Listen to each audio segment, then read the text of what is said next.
So resting bitch face Callie is just one of my many sides. It's not a bitch face. Yeah.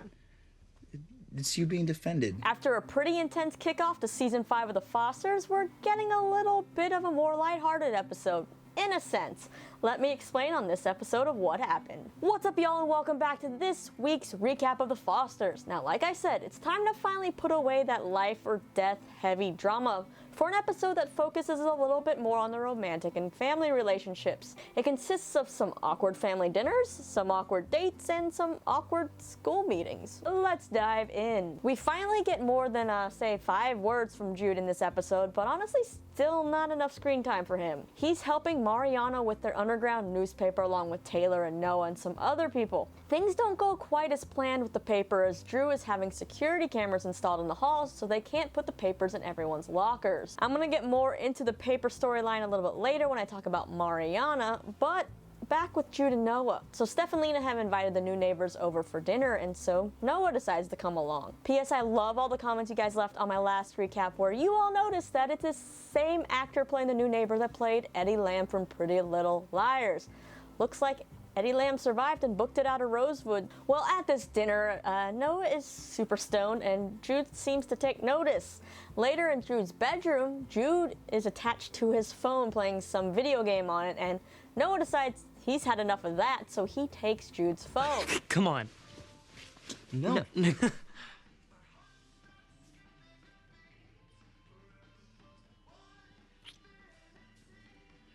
Come on. This is way more fun than gaming. They then agree to a deal. For 1 week, Noah's gonna stop getting high if Jude stops playing his video games. Well, I guess we're gonna see how that deal goes, but Jude's already broken that pact as he can't sleep and he ends up pulling his phone out to play his game. For Jesus, poor guy, he just wants to be back to normal. He's starting to get cabin fever being stuck in the house all the time. He just really wants to get out and go back to school. At this awkward dinner they have with the neighbors, Tess, the neighbor, offers some advice, and while Steph seems open to it, Lena's a bit on the defensive and is really kind of not happy about Tess offering her 2 cents, even though it seems like Tess is a medical professional. Also, at the beginning of the episode, Lena actually seemed fine with Tess and stuff and was even like ribbing on Steph about Tess being her first crush and everything, but that attitude totally changed during the dinner after Steph and Tess kind of talk about stealing cars as kids and reminiscing over that relationship. Emma is also still avoiding Jesus' calls and texts, and even though she says she'll call him one day, she doesn't. And as Jesus is in bed, he starts to write her a text to say, hey, you didn't call me, but then he decides to delete it. Jesus then can't sleep, so he goes downstairs where he sits on the stairs as he overhears Lena and Steph talking about the possibility of, what Tess said, getting Jesus an in-class aide so he can go back to school and everything. And Lena then lashes out a bit, and then she says why she's really hesitant about letting Jesus go back to school. Sometimes I'm actually afraid of him. Poor Jesus, man, I can't even imagine in any way how he is feeling right now, knowing that he thinks his own family thinks he's dangerous, that they're afraid of him. He doesn't even know that that is the reason that Emma is also avoiding him, because she left without saying goodbye because she saw him throwing stuff around his room. I really just feel for this kid, and I just want Jesus to get some happiness. At the end of the last episode, Brandon and Grace seem to be having a great time. In this episode, Brandon seems to have found himself a job, and he's also making time for Grace. In fact, he goes over to study with her one night. After asking how each other is in bed, which, is not kind of awkward at all, things get even more awkward when Grace starts asking Brandon if he's still playing music. She grabs a guitar and asks him to play, but instead he decides that he wants to study more. The next day, Grace texts him basically asking if he wants to come over and have a jam session. Now, Brandon assumes this is just another code for same as study, so when he comes over, he doesn't bring his guitar, and Grace is like, hey, I thought we were gonna jam out. And Brandon's just kind of like, oh, you were serious about that. Things then get super awkward, and Grace says, you know what, since we're not in the same mood, maybe you should just go. And poor Brandon, he's just clueless on picking up on signs from women, man. But yet he seems to get a lot of women. After a great scene and talk with Callie, and I will have to say I do love this Bradley friendship, Callie tells Brandon to stop beating himself up over not getting into Juilliard. She's even noticed that she hasn't heard him playing music in a while, which he tries to use the excuse that Jesus broke his keyboard, but she's like, hey, we have an actual piano and you have a guitar. Callie gives him a great piece of advice saying, don't give up on music just because you're mad at yourself. Thankfully, Brandon hears this message loud and clear, so when he goes back to Grace's the next day, he sings her a new song that he's come up with. See, I blew my shot at Julia, taking it pretty hard. But then this thing with you is making me feel I can start anew. So how does Grace respond? Well, she sings him one right back. I couldn't tell what you wanted me for. I guess I thought you just wanted sex. So I got all weird. Okay, I have to say that these two are kind of super cute, right? Yeah, then the two, they go to study again after they work out all of their issues. And I am kind of liking this Brandon-Grace dynamic, but during my interviews with David Lambert for season 5, he did say Courtney would be coming back, maybe not in a romantic way, but she would be back, which we definitely know will cause some tension between Brandon and Grace. Now let's move on to Callie and Aaron, who go on their first official date in this episode, and well, it's the word of the episode. Awkward. That's what the date is. Aaron asks Callie out as the two are watching one of Hamina's roller derby matches, and Aaron says, he's going to plan everything out. Before they leave the rink, Jimena reminds Callie that she has to get working on her self-portrait project for art, and it seems like Callie isn't too thrilled about this project. She tells her family that she wishes all these projects didn't have to be about herself, so they all decide to help her come up with a plan for making her self-portrait unique. They're all going to actually take candids of Callie, and they're going to put them in her little Dropbox so that she doesn't know who's taking them, although in some cases I guess it would be pretty obvious she would know who took them, but that way she can kind of see how people see her. Well, let's just say that it provides some laughter in this episode. Why do people keep scaring me? Hurry. It's hard to get a candid photo of you when you're expecting it. Now, as far as the date goes, Aaron has really taken the whole planning thing seriously. He's even asked Callie to wear a dress, which she's kind of uncomfortable about, and he's picked the movie and the restaurant and even ordered the food. Everything seems to just be making Callie kind of on edge and uncomfortable per usual, but she's also not vocalizing why she is uncomfortable. She's just having trouble telling Aaron how she feels, so when he drops her off, yeah, it's kind of a little strange. Now, just as Callie helped give Brandon some clarity on his situation, he does the same thing for Callie during their talk. Callie's looking through the pictures that her family's been putting in the Dropbox, and she sees one of her smiling, and she says that she wishes she was that girl because that's not how she sees herself. And then Brandon tells her, though, you are. Then one from Aaron during the date pops into her Dropbox, and well, let's just say Callie doesn't look too happy in it. Pretty much resting bitch face Callie. Brandon then tells Callie, You're that girl too. Sometimes. But, we all have a bunch of sides to us. You're just complicated. In a good way, You have like a lot of layers. and I have to say, this little part kind of reminded me of this part of Shrek. No! Layers!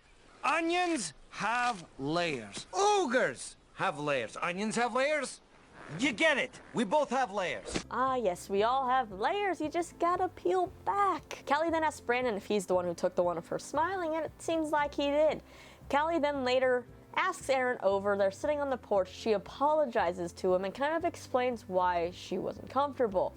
Aaron asks what he did wrong, and Callie says that she didn't have any say in anything on the date. Aaron's like, well, you kind of told me to plan everything. Callie then says that she doesn't like surprises, and even if he's planning a date, she wants to know what's gonna happen. So the two seem to now be on the same page. Their next date will hopefully go a whole lot better, and they make up with a sweet porch swing kiss. Now with Lena and a douchebag, what's going on with them? Well, like I said before, Drew is installing security cameras in the school hallways. Lena is not happy about it. They all end up meeting again with the board, and the board's decided to look over all the contracts and everything, but for now, Monty's vote still counts. She is still technically principal, and Drew's vote's invalid. Now, douchebag and his partner in crime, whose name I honestly don't remember because she's not worth my time in remembering because she is also a douchebag, says that if Monty won't resign, they're gonna fire her. When asked on what grounds, they bring up the LGBT sex ed class again with those permission slips and whatever, and when You know, Lena and Monty try to fight back. The other ones say that, oh wait, we have the parents outside ready to complain. Well, thankfully, whoever is reviewing all this, most of the board, seems to be in favor of Lena and Monty when it comes to this issue of the sex ed class. It's clear they only complained after the parent board made them aware of what happened. Frankly, is playing a little dirty. So there's not going to be any consequences for what happened with this sex ed class, and, well, Douchebag and his little evil companion are not happy about this, so they say they want Monty put on paid leave until they can find a reason to fire her. And Monty is like, well, at least this buys us some time, as her vote still counts. But then that evil bitch says, we offered to pay out your contract and say it was your choice to resign, but now you are forcing us to fire you and ruin your reputation. You'll never get another job in education. And you? One false move, you're next. okay, seriously, what is wrong with this woman? Now, Drew gets even madder later after Mariana has recruited her former STEAM club rivals to help her deliver the underground paper via drone to the school courtyard. Now, the drone is programmed kind of wrong and crashes into a tree, so Drew sees it's property of the STEAM club. He then confronts Mariana and her two cohorts, but they refuse to tell Drew who is responsible. So what does Drew do? He says that he's going to suspend the STEAM club, and if another issue of the paper pops up, he's going to even cancel prom. Now, this is not good news for those two members of the STEAM club, and all this leads to a rude awakening for Mariana. Finally, who, let's face it, has been getting on mine, and I'm sure your nerves the past season or so, right?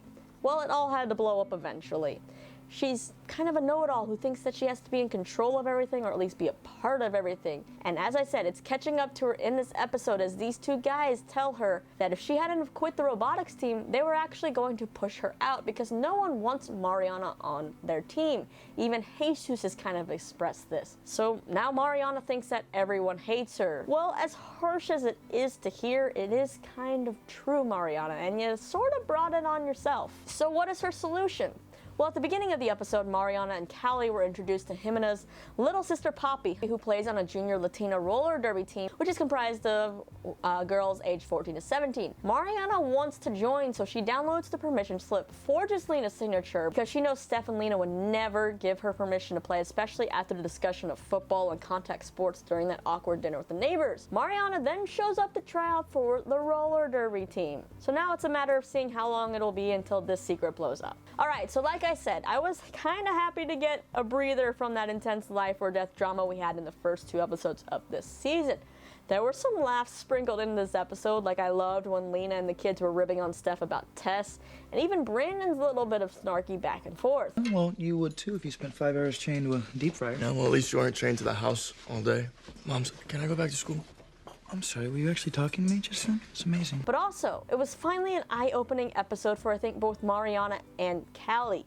I really hope that Callie starts seeing herself in a more positive light, stops, in a way, feeling sorry for herself for being so hard on herself, and that Mariana just learns some boundaries. Now, let's take a look at next week's promo. Maybe we're moving a little too fast. Tuesday, tensions are running high. Sex is a really vulnerable thing for me, and I need to know I can trust you. You don't trust me? And the shocking truth They're afraid of me. I heard you telling Mom what a monster I am.